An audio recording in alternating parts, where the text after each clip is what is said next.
La misère et la pauvreté qui sévissent dans notre pays là, vraiment pousse, je dis que pousse certaines personnes à, je sais pas, à de ces extrémités. Oui. Regardez là sur la photo. Vous voyez les deux jeunes hommes là, de dos là, transportant leur butin. Et c'est quoi leur butin? Ce sont des ossements, vous comprenez, humains. D'accord? Vous savez que le trafic, ça existe et puis bon, hein, et ça génère beaucoup d'argent.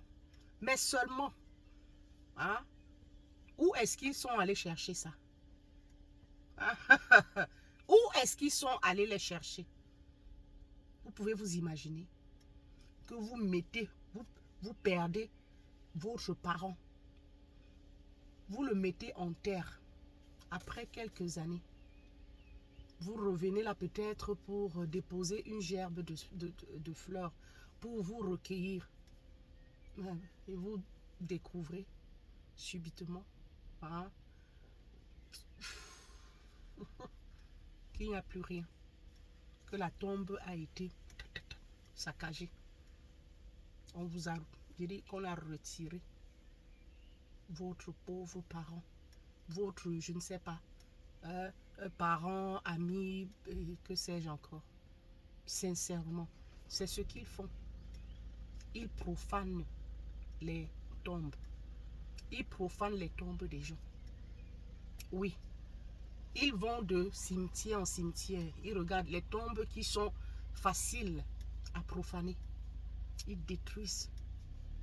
Ils s'accaparent des squelettes et ils vont vendre.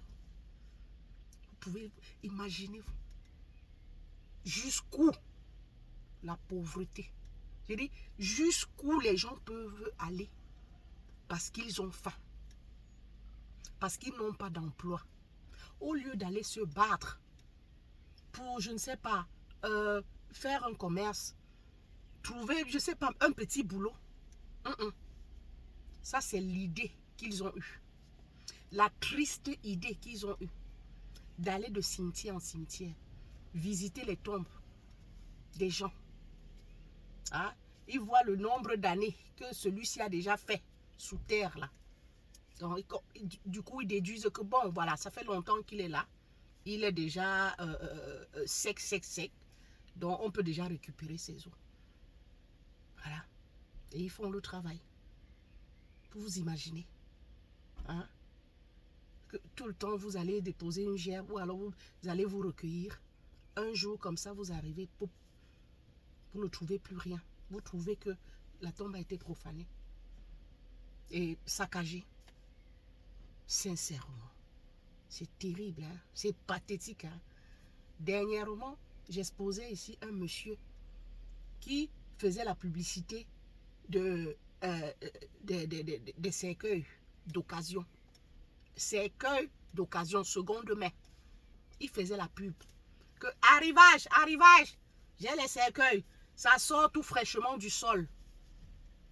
On se demande, où sont les propriétaires de ces cercueils? Je veux dire, les gens qui étaient dans ces cercueils sont où?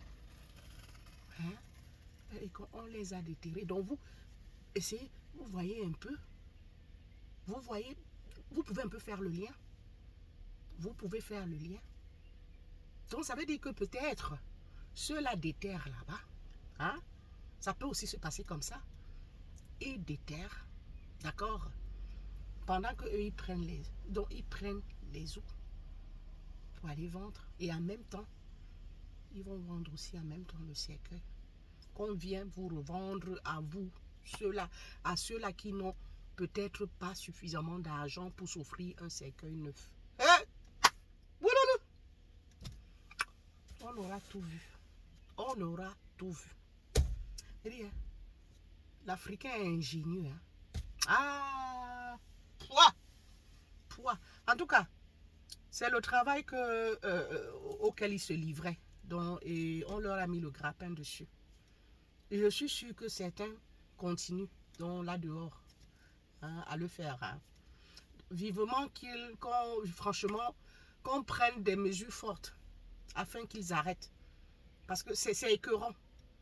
J'ai dit, dans la vidéo, le monsieur, l'une des victimes, j'ai dit, a pleuré. Pleuré, qu'il a reconnu. Donc, on les a attrapés avec leur butin. On a sorti les crânes et consorts. Il a reconnu le crâne de sa maman. Il s'est mis à pleurer.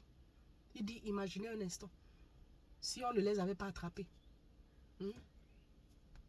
comment est-ce qu'il continue à se recueillir sur la tombe de sa maman? C'est terrible. Hein? Ils ne réalisent pas le mal qu'ils font aux gens. Hein? Ils ne réalisent pas, ils s'en foutent. L'essentiel, c'est de manger.